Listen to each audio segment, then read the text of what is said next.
Joining us now is Gerald Celente. And of course, Gerald has Trends Journal. You'll find that at trendsjournal.com. An excellent source of information. It's a weekly publication online. He has a very nice online magazine format that you can search. And he doesn't focus on the fluff. He focuses on the core trends that are happening. Of course, we're talking about trends. We don't know exactly what's going to happen with gold on any given day, for example, but we can see the trend of where it is headed in long term, but we can't predict exactly what the price is going to be on a given day because there's so much noise introduced into the system. But he has an excellent publication. Gerald has always been ahead of the trend, understanding where it is going. Whether you like it or not, he'll tell you what the trend is. And you can also save 10% if you use the code NIGHT at trendsjournal.com. Thank you for joining us, Gerald. Good to have you on. Thank you. And again, with that, you save 10%. That means $2.50 a week. Mm-hmm. Again, in the Trends Journal, we have an article this week about, it's over here somewhere in Trends Live View. Big Zone Everything. FCC votes to remove limits on broadcast TV ownership. Yeah. So that means more consolidation. That's right. That's already nearly just one point source, right? That's it. And that's why what we're giving you, you're not getting anywhere else. And they don't know how to do trend forecasting either, by the way. But it's so sad. Yeah. Go back to the 80s before about 50 companies controlled 90% of the media. Now, about 5 companies control 92% of the media. And this is global, by the way. Yeah. It's in country after country. That's right. The tycoons own the whole deal. And we're nothing more than plantation workers of Slavelandia. I was listening to you before we went on the air, and you're talking about the surveillance state. Mm-hmm. There's an article in this week's Trends Journal by Judge Andrew Napolitano. The right to be left alone. The makers of our Constitution understood to secure conditions favorable to the pursuit of happiness, they conferred against the government the right to be let alone, more comprehensive of rights and the right most valued by civilized men. That was Judge Louis Brandeis back from 1856 to 1941. He goes on to write, the judge, the rapid spread of public surveillance cameras represents something far more consequential than a new piece of police technology. It represents a fundamental change in the relationship between the individual and the state. These cameras allow government agents to record, identify, catalog, and retroactively track the movements of people who have committed no crime, are suspected of no wrongdoing, and have done nothing to invite government scrutiny. That's not public safety. It's an assault upon individual privacy. Oh, he's absolutely right. And the right to be left alone, that is so foundational. Yeah, he's spot on with that. When you look at this, Gerald, I'm so sick and tired of the phony narrative. Well, it's a public space. We can take a picture of anybody that we want. It's not about the camera. It's about the network, and it's about the ability of AI to sort through this haystack and find the needle. It's about bring me the man and I'll find the crime. And, it just came out of the last week. There's an Israeli company that is involved in all of this, and Toka, and they have the ability to change in real time, to change a video, to add or subtract people to a video so they can cover up for the criminal or they can incriminate somebody who is innocent. They can do that in real time, and of course, they can also do it to archive footage. That's where this is headed. I mean, government should never have this kind of power. One of the things that America was founded on was to make sure that there were certain things that government did not have the power to do. You can't allow them to have that tool in their hand, and this is one of them. By the way, I just did an interview with the judge. It'll be going up tonight on Gerald Celente or the Trends Journal site about this. Mm-hmm. And the facts that he puts out are, there's nobody that I know that knows the Constitution and the Bill of Rights better than Judge Napolitano. Mm-hmm. And he was a Supreme Court judge back in his day back in New Jersey. He goes, privacy is not a privilege granted by government. It is an aspect of personal liberty that government exists to protect. It's a natural human right protected from the government in the Bill of Rights. The fact that a person leaves his home and travels upon a public road does not mean that he has surrendered that right. So he's saying what they're doing is a negation of liberty. Oh, absolutely. And it should be stopped. And, you know, when you talk about that in the Bill of Rights, right, everybody will say, well, the Fourth Amendment says you got to get a warrant. No, the Fourth Amendment, as you just point out, is really about what Judge Napolitano pointed out. It's really about privacy. The fact that we should be secure in our person and in our papers. But, of course, nobody uses papers anymore. We've got a paperless society, so we don't have any privacy, right? That's what they want to say. But it is fundamentally the Fourth Amendment, and we need to drive this home. It's not about a procedure to get a warrant. It's fundamentally about your privacy and your right to be left alone. Yep. He goes on, a free society doesn't just protect people from crime, it protects them from arbitrary government. The presumption is liberty. Government is the negation of liberty. A person should not have to establish his innocence before the government leaves him alone. The burden always belongs to the government to justify all intrusions into personal liberty. Police cameras reverse that principle.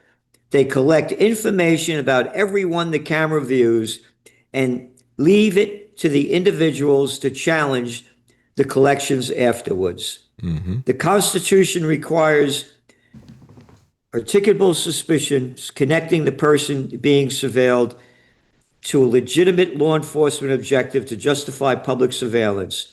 A vague assertion that the technology might someday help solve a crime or enhance public safety does not meet that standard. You're absolutely right. Yeah, that's perfect. I like what he had to say. I'm 100% agree. Yeah, so the whole article's in the Trends Journal, and again, it comes out tonight with the podcast I did.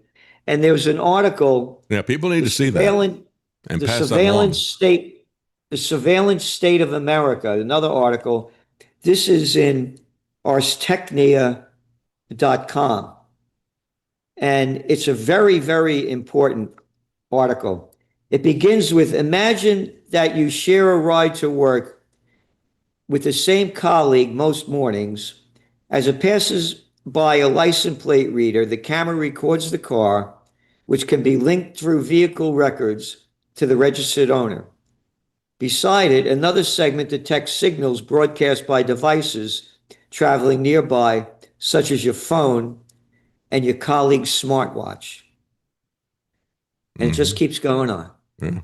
So then there's a crime, and then they have a geolocation search warrant, right? And they find this crime is there, and you are attached to that car. So maybe they find that car, and they find the other person. They make an assumption that you are part of that as well.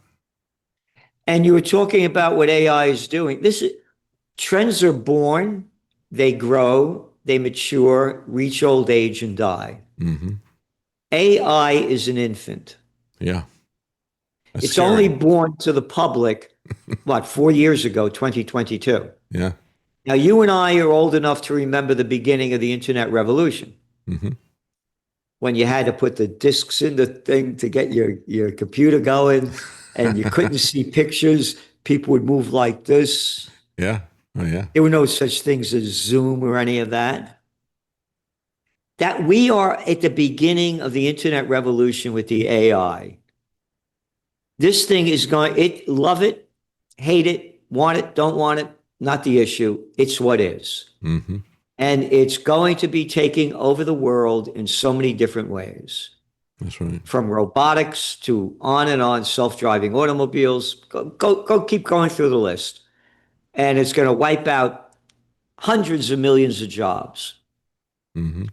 And it's going to dumb down the people.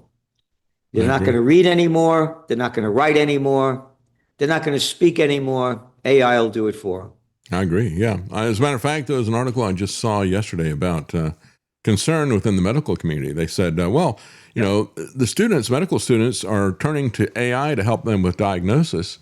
they're not learning how to do it themselves. They're getting dumber and more reliant on the AI. And it's like, well, yeah, but if you really know how the medical profession works anyway, these guys long ago turned themselves into a human bot for pharmaceutical companies. You go in and they do a diagnosis and then go to a lookup table and say, okay, so here's the pill you take for that.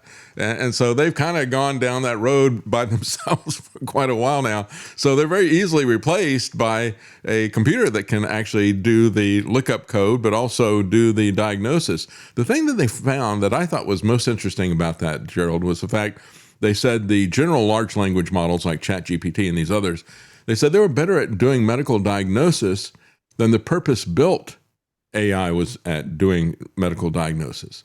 And I thought, well, that's kind of interesting. Why would that be? And as I thought about it, I thought, well, perhaps it's because maybe they purposely wanted to make this thing skewed in a particular direction, right? And so if you got something that is purpose-built for diagnosis, I imagine there's some financial interest in there that are going to try to push it to one particular condition or another so they can then push a preferred drug or another. That's just my conspiratorial take on all that. But, you know, when you look at this stuff, the idea that we are guilty and have to prove our innocence, that is something that we have seen a long progression of this. I talk about it for the longest time. First time we saw that was really the IRS. They were kind of a law unto themselves, and they could accuse you of something, and you'd have to try to prove your innocence in that. But then we got the war on drugs, and we got civil asset forfeiture where they confiscate property from people without even charging them with a crime, let alone finding them guilty. And so now here we are. This is coming to the local police department now from the federal government. It's a trickle-down tyranny. And now everybody is going to be guilty until you prove your innocence. All right, welcome back. And we were talking to Gerald Celente of Trends Journal. You can find that at trendsjournal.com, an excellent publication. And you can save 10% off with the code NIGHT. We were just talking about this metastasizing cancer of the police state, and it's been a long-term project, I think, of the federal government. And now the rubber is really meeting the road, literally with these flock cameras spying on people. It's just the beginning of something that I think is going to be horrific if we let this be put into place. You know, it's interesting, Gerald, we've got... Well, excuse me, I just want to stop there. If we let it, if we don't resist they do it. anything we want. They do any, we don't have any rights. Yeah, I agree. There's no representative form of government. They don't even tell people that they're going to put these things in. They just surprise you with it. We have no choice. Yeah. They take us to war. People don't stop it. So the if doesn't count. It is. Well, I will say this. When I look at this issue, I think it's a very, very serious issue. And I think a lot of people are opposing it on the most, on the tip of the iceberg that they see. This is going to raise our electricity rates. It's going to use our water. It's going to be horrific noise pollution, or look at the amount of land that this is taking and so forth. So those types of issues are grabbing a lot of people who don't see the long-term trend of this and how it's going to be used for a surveillance state. But there are some people who see that as well. And there are a lot of people who are pushing back on it for a variety of reasons. And you got people on both the left and the right who are very angry about this. And this is an opportunity for people to come together on a common cause that they really care about, because a lot of people see this as affecting their home, affecting their pocketbook. They don't typically get it when it comes to liberty. But when it comes to those two things, most people, you can get them on board. And so it's an opportunity to bring people together. And I'm seeing, I talked about this yesterday, I'm seeing a lot of pushback from people who are trying to make it a partisan issue. They're coming in and saying, well, you know, it's those lefty Democrat socialists, and they're the ones who want to shut down all industry. And we Republicans want to have industry, and we hate these communist socialists. So you should applaud these data centers and whatever they're used for. So they're already pushing back on that. The data centers are one thing, you know, because of what the damage that they do cause. But the surveillance state is a different one. Here, this is again in the article. When 7,000 American police departments have these systems with no legislative approval, we have the police making policy judgments. They're deciding that the government should possess a new capacity to observe innocent people, what information should be collected, how long it should be retained, who should have access to it, and what purposes may justify searches. All this irrespective of the Constitution. Again, 7,000 have it already. Yeah. They bought these cameras, didn't ask the state, the city to do it. They bought them on their own. Mm-hmm. So the AI is one thing with the data centers in this, but this surveillance state, it's the future of the world as I see it. Yeah. No, I agree. I agree. And that's a very important point. That's still Judge Napolitano's op-ed piece that you read from. Yeah, it's in the Trends Journal. That's another good point that he made. This is a massive policy change that's being done by these police departments. It's not something that's being conducted by the government. The government is passively sitting by and letting this happen. So many times we have seen this type of thing happening, especially when you look at the censorship on social media, or you look at the debanking of people, right?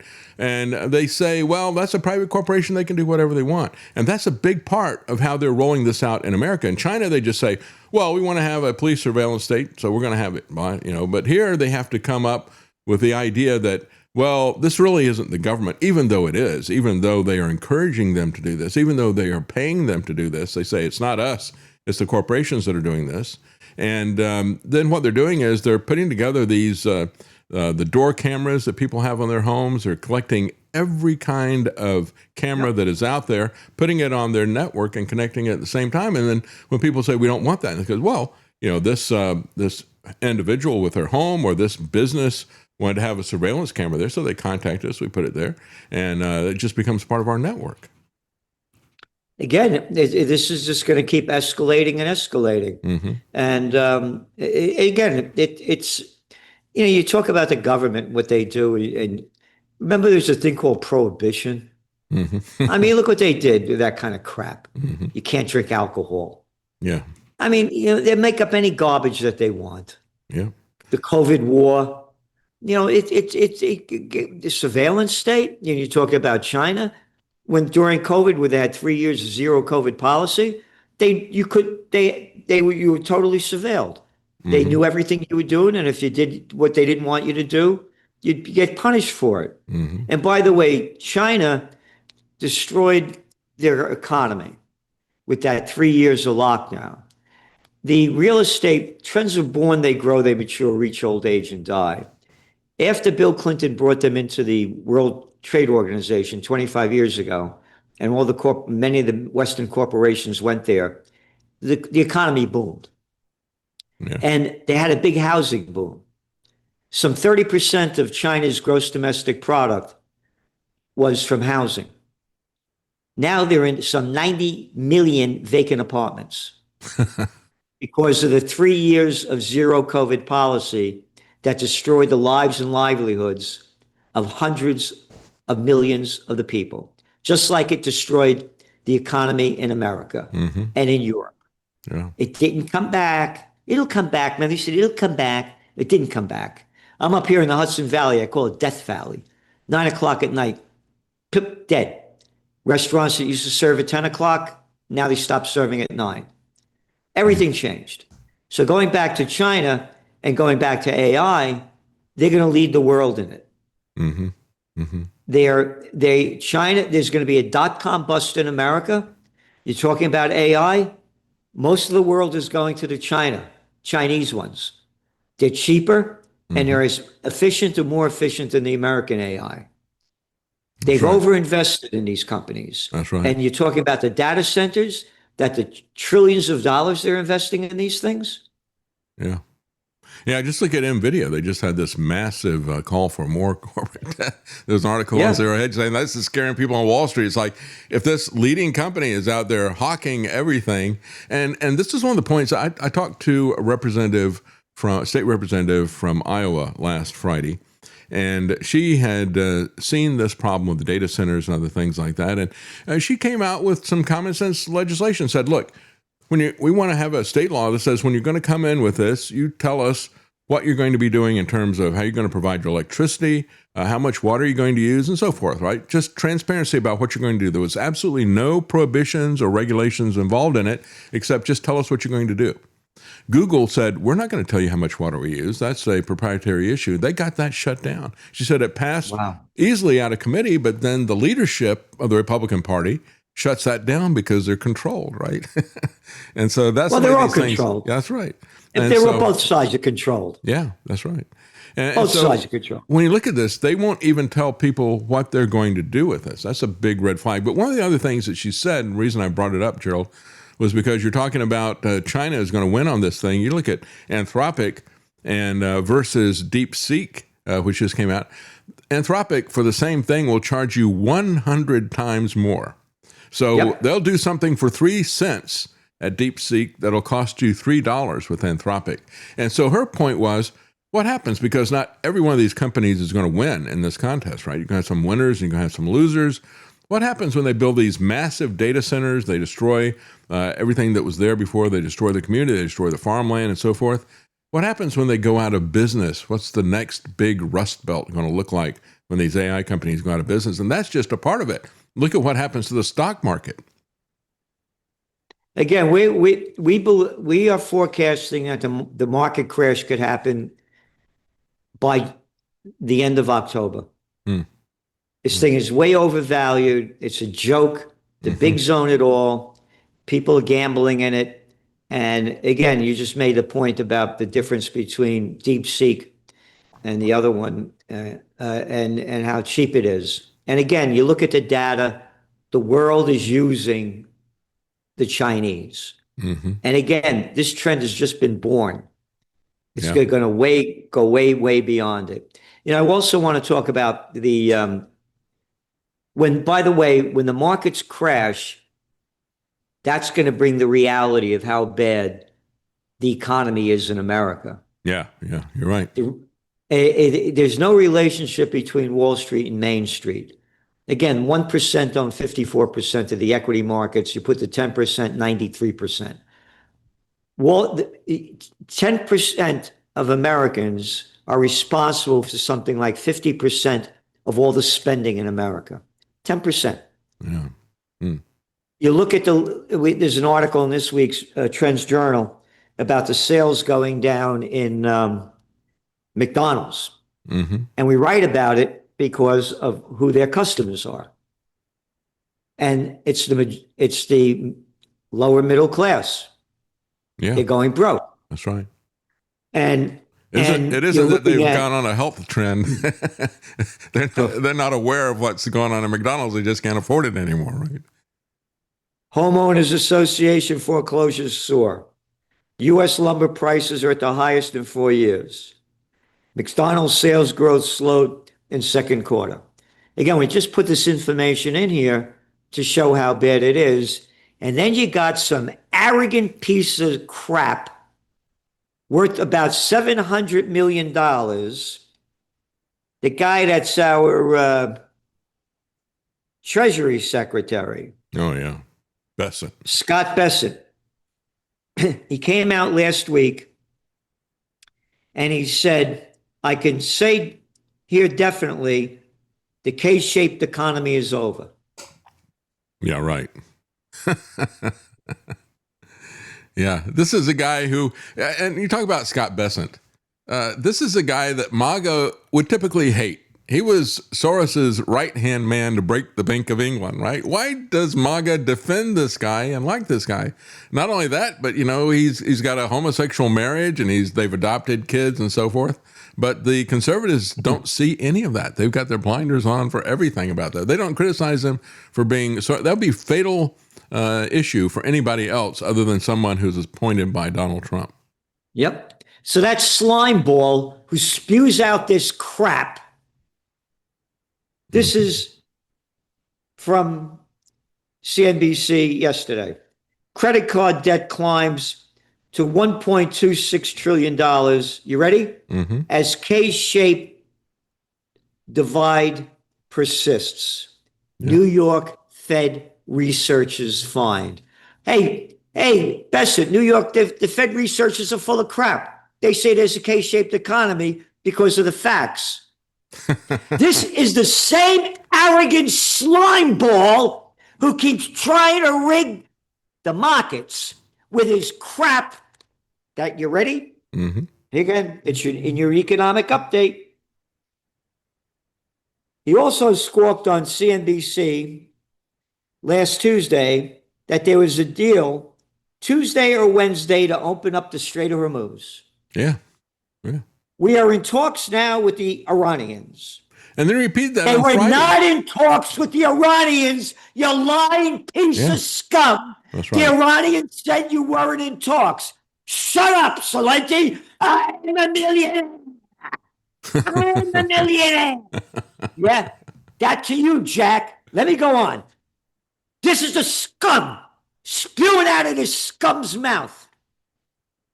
There's a chance we may have a deal today or tomorrow to open up the strait and move towards a more normalized position in the conflict. A fat mouth rather. It ain't a conflict, it's a war. Yeah, that's right. The best in BS worked. You ready? CNBC noted that U.S. crude oil futures, you ready? Mm-hmm. Fell nearly 6% after his statement, trading below $76 a barrel. Well, they keep making these statements, and Wall Street keeps buying into the lies from Besant. No, it's not Wall Street. It's the entire country, and they get away with these lie after lie after lie. Here, this is out of Besant's fat mouth again. March 30th. He told Fox News, the U.S. is going to retake control of the strait. May 1st, posted on X. The United States has complete control of the Strait of Hormuz. May 4th, told Fox News, the Iranians do not have control of the strait. We have absolute control of the strait. Yeah. June 22nd, posted on X. You ready? Mm-hmm. Under President Donald Trump and Vice President J.D. Vance, we continue to make the world safer and more prosperous. Iran has committed to free and open transit in the Strait of Hormuz. Total lie. Yeah. Iran has not agreed to that, you lying. Yeah. SOB. Yeah. They lie about everything, don't they? Lie after lie after lie after lie. Well, here's the truth, Gerald. This is from DG8. He said, David and Gerald, gas in Ohio jumped 70 cents overnight. Don't you love the great Trump economy and the golden age? That's the reality that's out there. But these guys don't really care about what reality is. I mean, how many times has Trump won the war in his own mind and said that? You've talked about that, how he does that over and over again, ramping it up. We're going to get tough with them, during the week.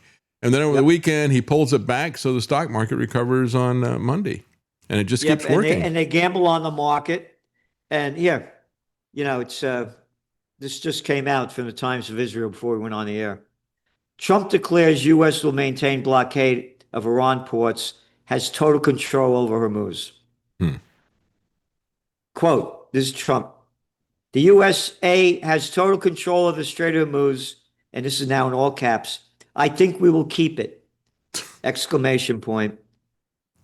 Then end of all caps. Our naval blockade is being called by everyone a wall of steel in all caps. Yeah, right. Everyone's calling it that, right? Yeah. And there's nothing Iran can do about it. S-T-E-A-L, right? S-T-E-A-L, right? A wall of steel. You got it. You ready? Yeah. They have no Navy. They have no Air Force. The remaining soldiers are unpaid. The IRGC is decimated and fleeing. And their leadership is uncertain at best. We've heard that how many times? They have no money. Their country is shot. Yeah.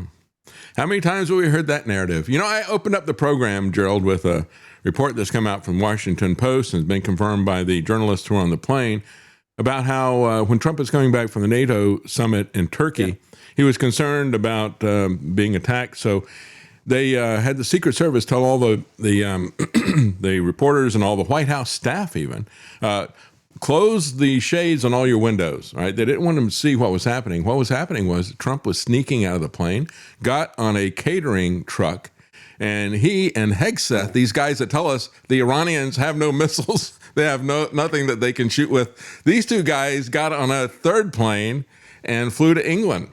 So they used the reporters and the White House staff as decoys. And isn't this a perfect picture of the Trump regime? Lies and deception and putting other people in harm's way for their own failed decisions while they pretend that they are in absolute control. He's out there playing golf with a massive battery of anti-missiles and air defense while he's got planes circling over the golf course, shutting it down into a no-fly zone while he's playing golf. Did you see the cover of this week's Trends Journal? Yeah, pull that up, Travis. Zoom in on it. There we go. Yeah, the Joker's wild. He is a Joker, isn't he? And he is as destructive and as hell-bent on destroying things as the Joker was in the movie, isn't he?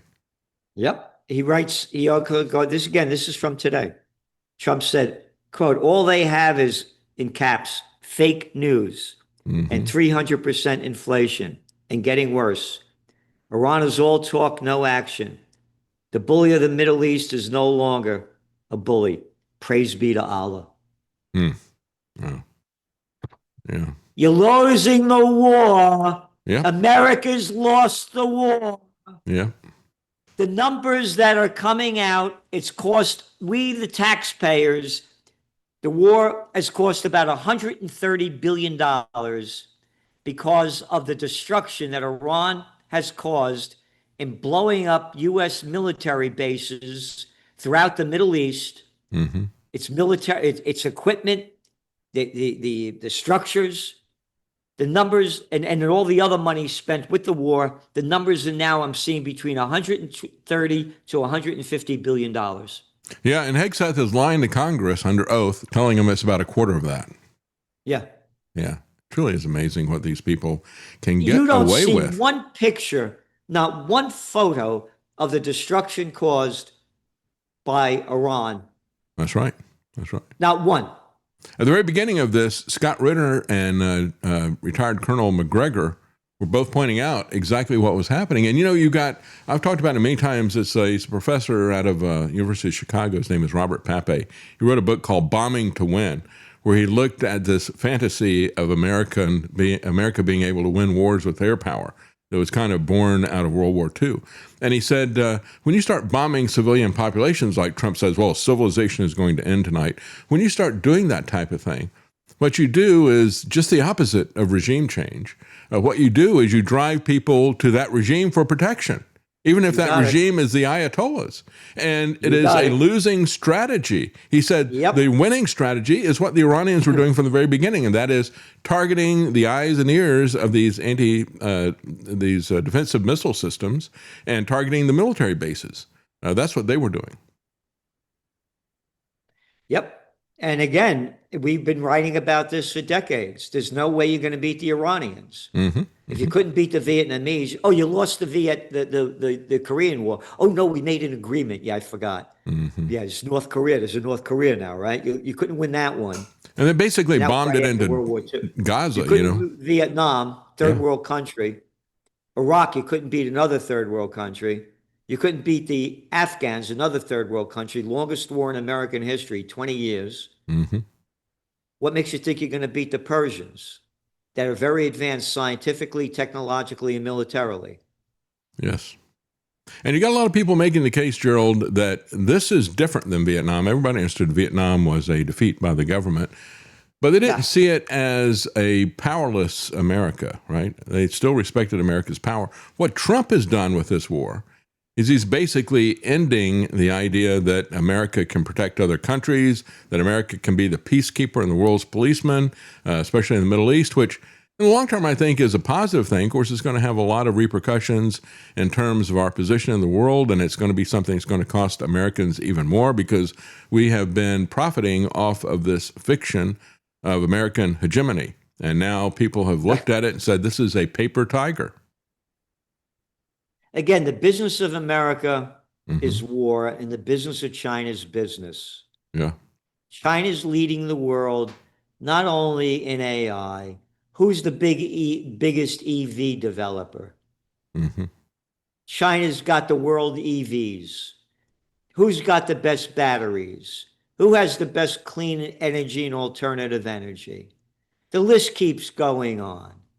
And look at what Trump's response is to that. You know, he says, well, we're not going to allow you to buy Chinese EVs. And yet he allowed, somebody took a picture of a parking lot of Waymo, and they've been able to buy these cheap Chinese electric vehicles by the hundreds or thousands, right?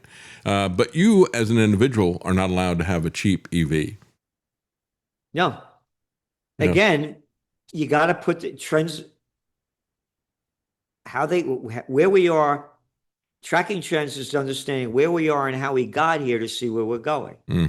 So let's go back again to Slick Willie Clinton bringing China into the World Trade Organization.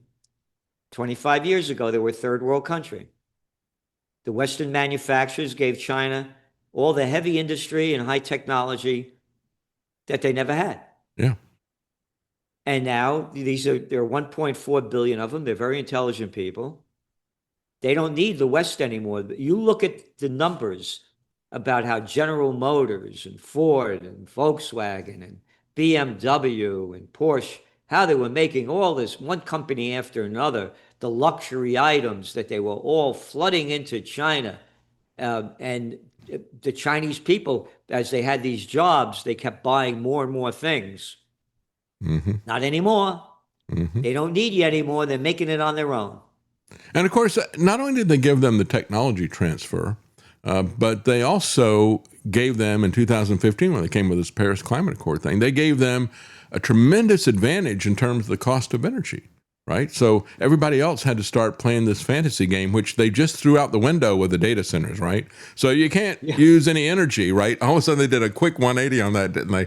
But you can't use any of this energy, but China can. They can build as many of these power plants as they want. They can be as dirty as they want. So it gave them a tremendous advantage, cost advantage, in terms of manufacturing, which is very energy intensive. You know, this AI bubble that we talk about all the time, it's one of these things that really has cushioned the economy, cushioned the stock market. But I think, Gerald, we're going to find out it's a whoopee cushion. And it's going to pop pretty soon, I think. Who knows? This is going to be greater than the 1929 market crash. Yeah. Yeah. I'm afraid so. Yeah. You've been saying for the longest time it's going to be dragflation, not stagflation of the 70s. Right. And that was even before Trump recreated the oil embargo.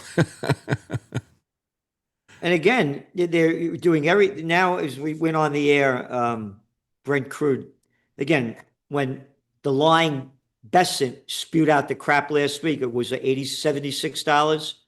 Now it's $88 a barrel for Brent crude. And what do we have now? What's the average price of gasoline in America? It's a little over $4 a gallon. Yeah. But go back to February 24th, 4 days before Trump and Netanyahu launched the war, in Trump's State of the Union address. Hey, because of me, the gas in America, in most states, $2.30. Remember that crap? Yeah. A lie, another Trump lie. It was $2.91. Okay. You mean back in February, a gallon of gas was $2.91, and now we're paying $4 for it? Yeah. Yeah, the problem is that Trump is such a liar that he's starting to believe his own lies. He's really living in a fantasy world. Yeah. Against the presidential reality show. Yeah. It's one lie after another that he keeps getting away with, and how he keeps saying about, Real quickly, because we're about to run out of time, gold. Talk a little bit about gold. What do you see happening with gold? Gold, when I went on the air, it was up about $60 to about $226 an ounce. I would have never thought it went down from the 5,500 where it hit this high, low. And it's the Iran war that made that happen. You look at countries like Russia selling over 44 tons of gold, Mexico, Turkey, one after another, because of the high costs of the energy, their debt levels going up, and a lot of sales in the private equity groups, the people investing there that can't get their money out, they started selling gold. Anyway, I'm very bullish on it. And again, I don't give financial advice. to me is you buy it and you put it away. You buy it. I've started buying gold at $166 an ounce back in the late 70s. You buy it and put it away. That's when I became, it's in my book, Trend Tracking, Far Better Than Megatrends, Time Magazine. And so we're talking about how the world is getting to hate America's hegemony. It's going to be the death of the dollar. The debt level the real debt level, according to Fortune magazine, is about 126 trillion, not 40 trillion. When you put in Social Security and all the other government things, with interest rates so high as they are, you got to pay more on the debt. So they're going to do everything they can. And I believe that they're going to pull off something like, we went to Fort Knox and we have more gold than we ever thought. And we just raised the price of gold to $5,000 an ounce. We just got rid of our debt level. And you're not allowed to look to see what's really there. No, so they can make that announcement and nobody can see or audit the Fort Knox stuff. They can just say whatever they want. So I'm bullish on it because it's a precious metal and it's a safe haven asset. That's right. And this is, to me, this is safe haven asset time. And you understood long ago the advantage of dollar cost averaging and buying a little bit of this at a time and converting the fiat to reality. And that's really what we're talking about when people buy gold. It's taking the long-term approach. Gerald, thank you so much for joining us again. Gerald Celente, trendsjournal.com. Save 10% with the code NIGHT. Thank you, Gerald. Appreciate it. Thank you.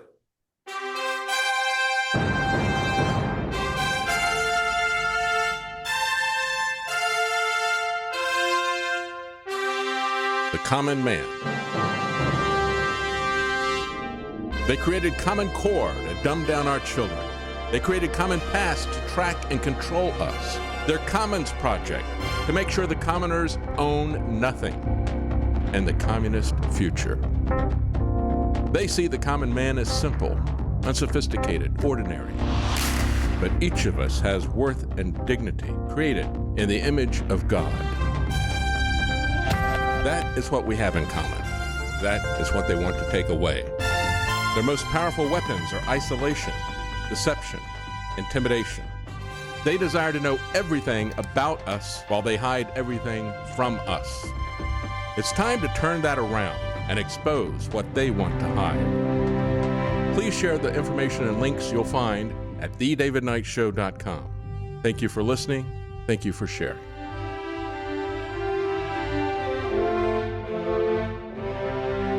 If you can't support us financially, please keep us in your prayers. davidknightshow.com.